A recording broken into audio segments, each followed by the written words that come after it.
Morning, everybody. It's John here, John Kieran, and I'd like to welcome everyone. Will, I've got my my wingman, Will Goodhand, our juicy evangelist, with us. So, Will, Morning, can everyone. you? Hello, Will. Just to check, Will, can you see everything on the screen? Yep, it's looking good. Looking good. Uh, okay. Well, look, morning, everyone. It's a beautiful, bright, sunny morning. Here in the UK, probably, hopefully, a sunny afternoon if you're joining us from Asia, and if you're joining us from the US, I hope it's the West Coast, because even that is a very late night. Apologies if I'm sounding slightly husky. This is the gorgeousness of a summer cold. Children, they're lovely, they're gorgeous. I love them, but they do take all your money and just give you their germs in return, you know. But talking of such insights, we've got a bit of a story this morning about what makes a spring site, and we'll talk a little bit more about spring site as opposed to insight as we go. Now, Will's just reminded me, have a think about questions sort of as we go. You can type in the questions, because what we'll do is we'll gather them along the way, and then at the end we can have a discussion. I'm going to deliberately keep what I'm going to share with you to 20 minutes, okay? So it's going to be short, sharp, and I'm going to share, what we've learned about insights, how to validate them, what makes a great insight, and then hopefully we can have a kind of an interesting discussion at the end. So let's get cracking. Our story, as regards insights, really starts with Philips. Wow, 7 years ago. And Philips are, an amazing company. I mean, going through some difficult times like a lot of companies do or are. But they are wonderful inventors. I mean, they invented half of the electronic breakthroughs of the 20th century. But by their own admission, they're great inventors, but haven't been great marketeers. And so what they did, I suppose you could say they got religion, and they wanted to put insight, consumer insight, right at the heart of everything they do, because the single most common reason for product failure, new introductions, is a lack of understanding of what the consumers really wanted. And so we basically put together an approach to this. You can see on this chart inadequate market analysis, which really is about lack of understanding the marketplace and lack of understanding kind of consumer insight, is at the heart of, can be at the heart of failure. And so insights, which is generally accepted, I think, as something that's good for new product development and essential for great communication. But the point is, what makes a great insight? And I came across something a few years ago, which is, why are great insights like a fridge? Because when you open them up, a light should go on. I think we all kind of have a sense of when we see one or when we hear one, the reaction that it creates in us. But actually generating one is pretty difficult, and defining one. So let's get to our definition. And I'll come back, because we had a different one when we started. But our current definition of a great insight, or a spring sight, and basically a spring sight is an insight so good it takes you somewhere. It takes you somewhere new, really, and more of that to come. What we realized after working with insights for a few years and testing them, because we invented I think the very first quantitative method of assessing an insight, is actually a really good one, provokes something like the following response in consumers. Wow, you really understand me. Yeah, that's part of it. And that's often the bit that actually most insights stop at. Almost better than I understand myself. Wow, you really understand me.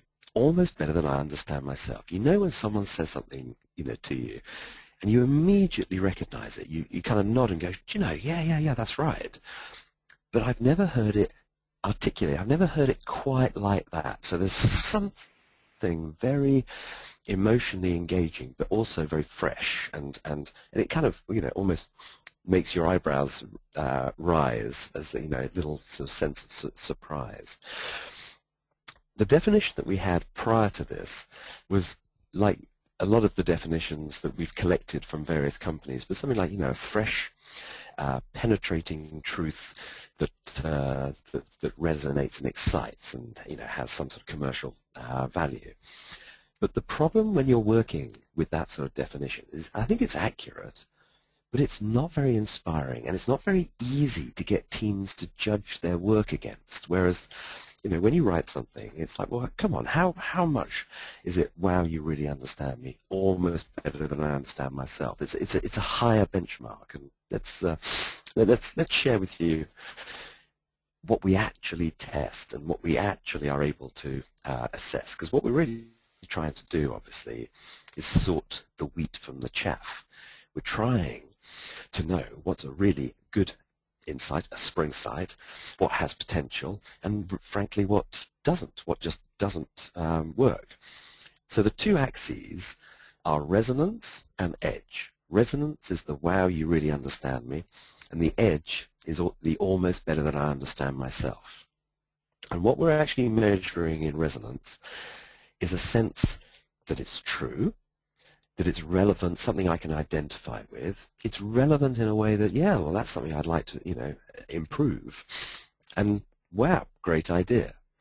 So that's like, and resonance is almost like a musical tuning fork. You know, it's almost a physical, yes, you know, this is me. You're talking about me, to me, about things that I care about.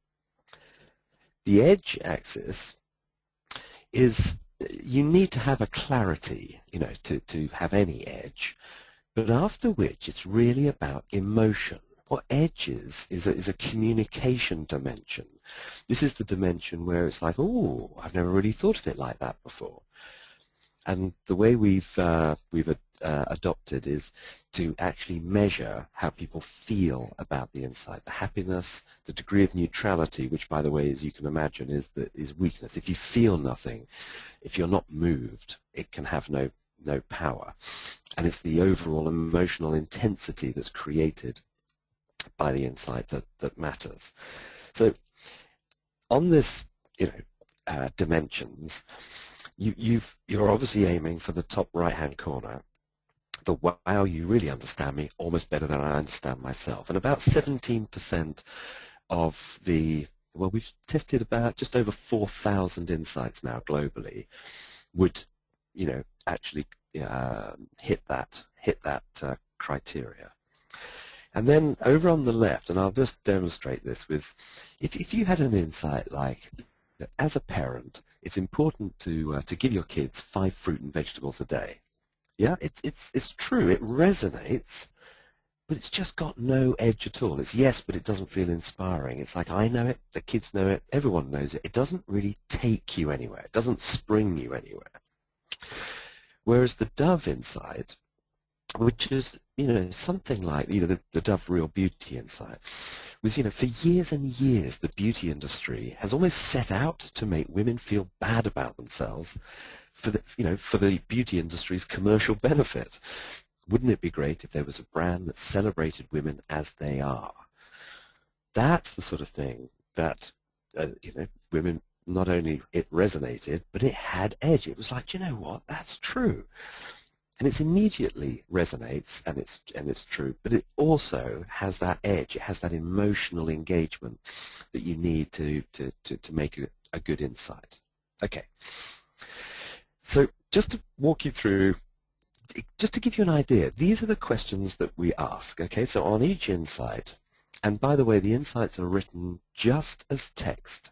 No pictures, no storyboards, which I know makes it, you know, it's a pretty hard test, but it's just the statement.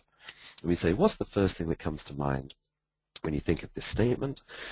And then which of these faces best expresses how you feel about the statement? We can discuss this perhaps in the conversation at the end, but there are 7 emotions that are universal in the world based on the work of Paul Ekman. And let's say someone clicks on happiness.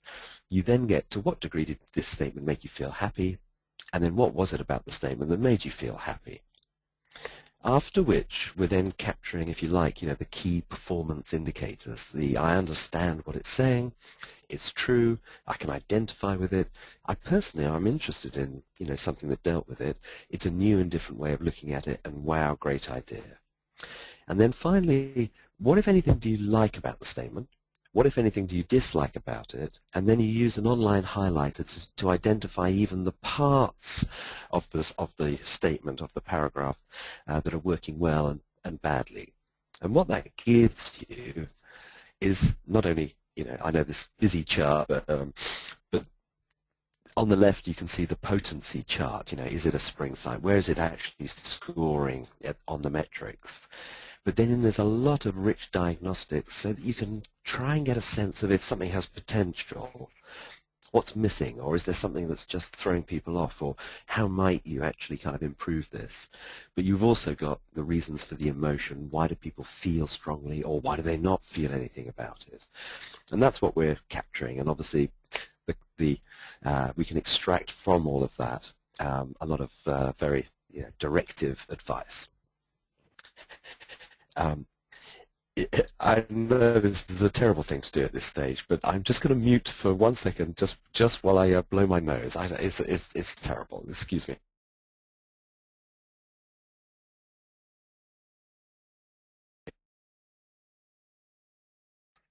That's much better. There are lots of things we've learned. As I said, we've tested over 4,000 insights, and we did a big meta-analysis to see, well, what is it that makes something fail, and what is it that makes the spring sites the spring sites? And there are 3 rules that we've developed. There are more, but you know what it's like. 3 is more than enough. Generally speaking, the best insights run negative to positive, a bit like the Dove one. It sets up the negative of what the beauty industry has sort of done to women, if you like, and then provides a positive direction. Yeah, and by the way, it's a direction and not the solution. It's really important not to actually try and offer the actual tangible execution, the product, or service, because inevitably that's the role of the concept. That can come later. So negative to positive generally works best. Secondly, short, sharp sentences. It's that classic Churchillian, I'm sorry I didn't have time to write a short letter. Shorter always makes it crisper, clearer, sharper, and more emotionally, engaging. And then the third one, which we've had a lot of discussion with clients over the years, but have come to a very clear conclusion, which is category specific is really critical to make it commercially actionable. So the debate, which you've probably had a version of this yourselves, goes something like, there are sort of human truths, there are universal sort of insights, and then there are category-based insights. And it's very tempting, I think, to do the universal ones, and you can, but the problem with them is that when you then attach the category, which, you're part of a commercial organization, I'm assuming, they can often disappear. They're not very good anymore. So what worked as a universal truth doesn't work when you attach the category to it. And so the whole point of the insight is of a spring site is to be able to take your brand somewhere. And so it really does need to be rooted in the category, which makes it harder, by the way. It's harder to get a spring site when you root it in the category.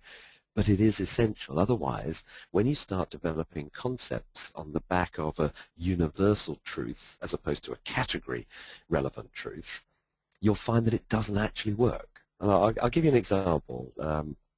There are lots, but I just wanted to, this is from a recent project. So the general truth was, when I'm able to eat well, I feel better about myself and I feel more confident. And it's like, yeah, actually, yes, you can react, you can sort of sense the truth of that. But when you actually add the category, when I'm able to eat well, I feel better about myself and I feel more confident, it'd be great if there was a food company dedicated to helping me eat better. Well, I'll show you what happens. This is what happens. It goes from, both resonating and having edge to not validating. And that's what I mean. And just to I mean, I won't share the other two, but there were two others that were in a similar territory, and as soon as you added the category, all of them failed.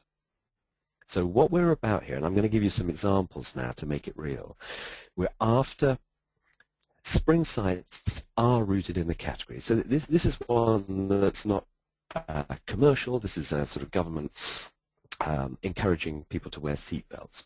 So down at the bottom in each of these pages will be the spring site. By not wearing your seatbelt in the back of the car, you could kill someone you love. It'd be great if everyone felt they could buckle up every time they get in. And that was a very powerful, and it was the insight behind a very powerful, award-winning and successful commercial. Personal, so or OMO, depends on which market, but the dirt is good. You know, dirt is experience, dirt is good. Rolling around in the mud is part of growing up. Wouldn't it be good to know that cleaning up afterwards won't be a problem? You know, and that lovely insight, which turned the whole sort of cleaning category on its head, if you like, which had always been, you know, about whiteness and whiter than white. Very clever, very fresh way to explore it. Switching categories, because often I think sometimes people think that insights are only for sort of packaged goods, but the pharmaceutical world, you know, this is one that's been the basis of huge success for Zofran. Physicians feel considerable guilt about prescribing chemo that makes patients feel worse before they can feel better. Wouldn't it be great if there was a way to reduce the nausea, you know, the suffering, if you like, and give patients more will to complete their chemo? And that was lovely because, you know, the pharmaceutical world is so sort of chemical engineering focused that often it can miss that it's still people, it's just human beings, you know, not just the patient suffering, but actually, you know, the physicians who, you know, we think of as white-coated and, you know, ultra-rational, but, you know, they very much feel the patient's suffering as well. Sticking with pharma, but perhaps at the other end of the spectrum, Cialis. So this is the competitor to Viagra. And basically, wherever it has launched on the back of this insight, it has taken about 40% market share from Viagra. So it's kind of 60-40 roughly. So it's been hugely commercially successful. But the insight was something like Viagra may produce the strongest action, but having just 4 hours to act reduces the spontaneity and easy intimacy of a normal, healthy sex life. I'd happily accept some reduced strength for a much longer lasting product and a more normal sex life. What you might call the Cinderella effect. You know, you don't want the clock to chime 12 o'clock and everything to turn back into a pumpkin. Anyway, enough said. Dove, we've talked about already. And I just want to give you a few Philips ones that we've learned, if you like, over the years. And the digital photo frame was really interesting because the insights that, you know, they brought to us were really all about pixels and storage and very technical, very engineering based. And it took a while, but actually the insight behind the success, it's been a huge success, is to me a gift with a personal touch is wonderful. A photo is one of the most personal things you can give. I wish it were possible to give a gift of a photo, make it even more personal. It's a gift, and actually there is a little rub to the story, which is it's also a re-gift. You know, a lot of people who receive it as a gift pass it on as a gift, and, you know, we're working with Philips to make sure that people actually, you know, encourage them to use it, but it has been very successful. Another example, just to sort of show you, you know, if you are, maybe your company is particularly technical, that you'll recognize this. Again, this is a voice over IP phone, yeah, so internet phones. And one of the insights that really didn't work, and there were many of them, is I'm a regular Skype user and I think it's great, but I find it very annoying being unreachable for my contacts when my PC's off or having to start my PC to make a call. I wish I could have Skype always on, like my regular phone, even when my PC's off. Yeah, you can see sort of where it's coming from. And what we were able to do is basically, you know, get to what the real spring site is. It'd be great to have something that operates just like a normal phone, but enables me to take advantage of free or almost free calls of the net. That's actually what it is. It's really not about the features. It's the capability, and that's helped a lot. And then the last one, trying to compete against the iPod is not for the faint-hearted, but Philips have an incredibly beautifully engineered MP3 player, Go Gear. And what we've worked out with them is that the insight behind their recent relaunch is I love listening to music on the go, but outside noise means I have to crank up the volume until it's unpleasant and distorted. Perhaps we should have said until my ears are bleeding. But it'd be great if there was a portable player with such good sound you could enjoy every detail at normal volume levels. That's really what this can do. And everyone, I'm sure, has had that iPod experience of, very tinny earbuds and not a great sound. Anyway, so, but I think we all work with insights. We all have a sense that it can be powerful. But where's the evidence? And I'm just going to show you 3 charts of where there is evidence. So this is one of the Philips divisions, and over the early time when they started testing insights. So we started trying to validate insights, and you can see the feedback loop improves massively the amount of insights that were starting to work from a very low base to to something much more impressive. Better still in terms of evidence is, well, how did the concept scores do? Because it's all very well improving insights, but it's a self-referential evidence, if you like. So this is, if you take all of the insights tested, on the right-hand side, these are the very top quartile concepts, and basically you can see there's a much higher proportion of those that had a validated insight than the concepts that didn't do very well. And then the third is from Kellogg, where basically if you look at the 2 charts, the 2 bars, the top one basically they have 4 categories: novel winners, Me Too, it's sustainable but and unlikely to succeed. And then you've got the same criteria, but basically the ones at the bottom had a validated insight and the ones at the top did not. So you can see that to have a strong insight, a spring sight, sort of quadruples your chances of getting a novel winner and a Me Too. And that's the sort of evidence we'll be continuing to sort of gather. But hopefully you can see that it really can and does have an effect.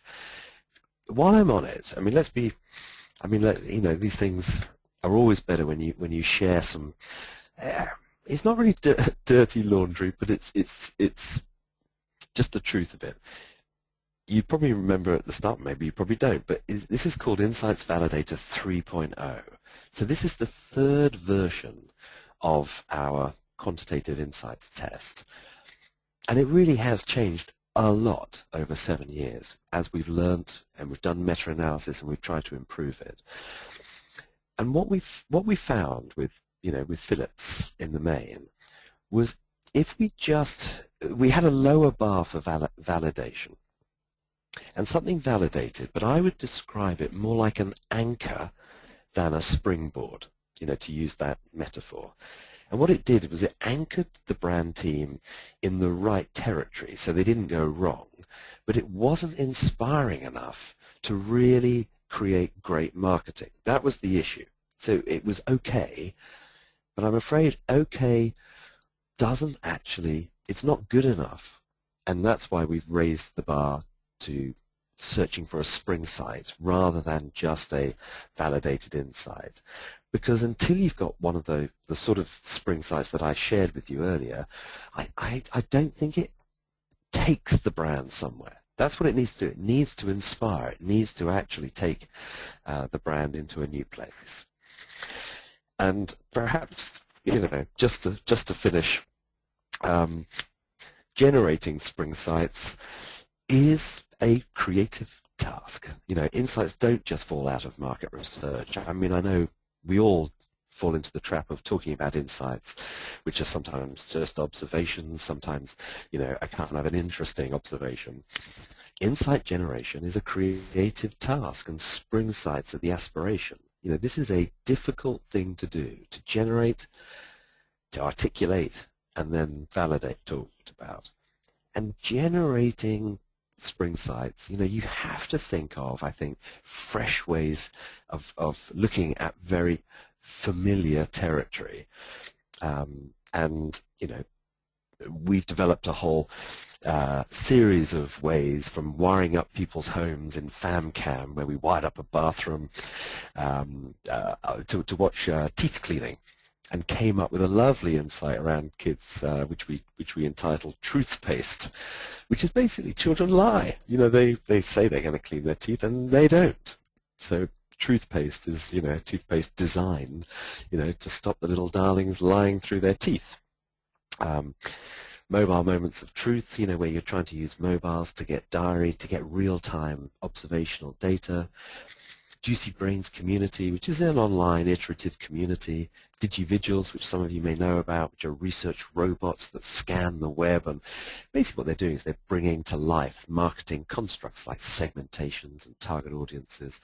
Anyway, there isn't time to do any of that justice, and I'm not even saying that these aren't necessarily the ways, but I do think that to generate great spring sites, you do need to get creative just about the way you do the research, let alone then, the creative, if you like, extracting of something, very interesting. Anyway, Will, I think I'll pause having spoken for just a bit longer than I said I was going to, which is not unusual. And should we do some questions? Wonderful. Okay, thanks, John, and thanks very much for the questions that are already coming in. Please do type them in and send them over to me if you have some others. A lovely one here from Alexander. He says, is it realistic that consumers will ever really say, wow, you really understand me almost better than I understand myself? It sounds nice, but not quite sure that I've ever heard it. No, and they don't. It is. I think it is a turn of phrase for us to judge when something could be a good spring site. I think it's more that it's in it's in your head. You think it's the raised eye. What you'll actually see if you were watching someone react to it would be the eyebrows raise and the head nodding. The internal monologue, is something like the yeah, and I haven't heard it like that before.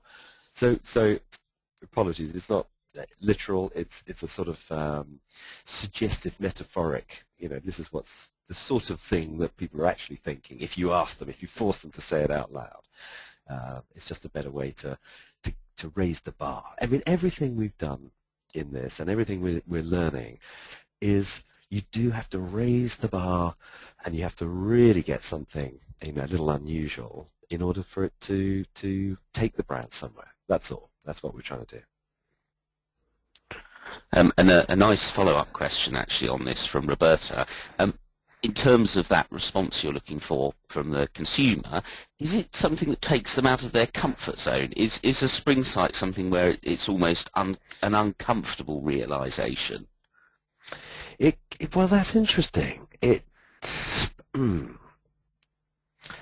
I'm just trying to think of a good example. It can be. It can be, because I mean, if it's something embarrassing, I mean, I suppose like the Cialis one, you're talking about something that is a unspoken issue for us men anyway. Obviously, Will, I'm not speaking for you, but. And I do think you can tackle difficult, sensitive, uncomfortable issues, but I do think you need to do it in a way which people kind of go, oh, brilliant! I love that. And so I would say that generally, it should make people smile, because it's got a sense of the truth of it, but also the kind of a resolution, a directional resolution, which is then makes you feel good. So perhaps the negative to positive. I think the negative part can be as hard-hitting as you like, but the positive part should suggest, if you like, the resolution, like with the dove one. It's an uncomfortable truth. Yeah, you know what? I do feel bad about this bit of my body or whatever. But then there's that. Wouldn't it be great if there was a brand that just celebrated women as they are, generally speaking, I think it has a positive direction.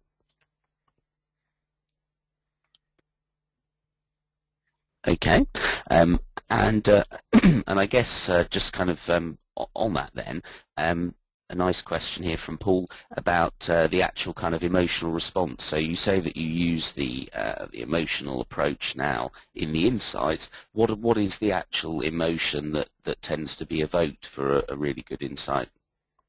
It tends to be happiness. You know, that is the number one. At the worst score you can get, or the worst emotion that you can evoke, is neutral. Because if you feel nothing, you do nothing. So that's why we use neutral actually to sort of to extend the scale to make sure that we've got genuinely from negative to positive. But the other emotions, I mean, surprise, as you probably won't be surprised. You know, surprise is also a contributor, because surprise and happiness can go together when you're when it's like, oh, that's interesting. But the negative ones, the negative emotions, are still a good thing for you overall, which is why we basically do a total emotional intensity, which would include the negative scores as a positive way of scaling that edge dimension. Great. Okay, I'm going to give you two questions together now, John, as they're related. First of all, Maria was asking, is there a difference in what you look for between insights for NPD and insights for comms? And Linda says, what evidence do you have for good insights leading to more effective advertising? We used to, so this is I think part of our learnings, probably the difference between Validator 2 and 3.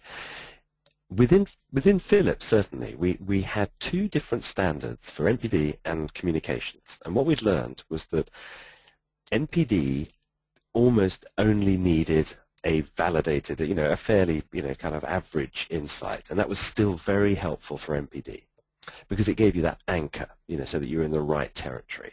And then perhaps the concept itself could do the hard work, could do the heavy lifting. When it came to communications advertising, it wasn't good enough. It almost didn't inspire. It wasn't very useful at all just to have an anchor. It had to be a really good one. It had to be a spring site in order to move the agency, to inspire the creators and to create great communication. Version 3, I would say now, it's the same for both. I think you just need to raise the bar for both inspiring great NPD and communications, because you need something that strong to make a difference, to make it worthwhile bothering. Cool. Okay. And a nice one here. How do you make sure it's not just a word game? That you change some of the words in the insight, and actually you start to get a a very different result. Well, yeah. I think there are two almost contradictory answers to this, if I'm really honest. I think it is a word game. But what I mean by that is to convey the thought.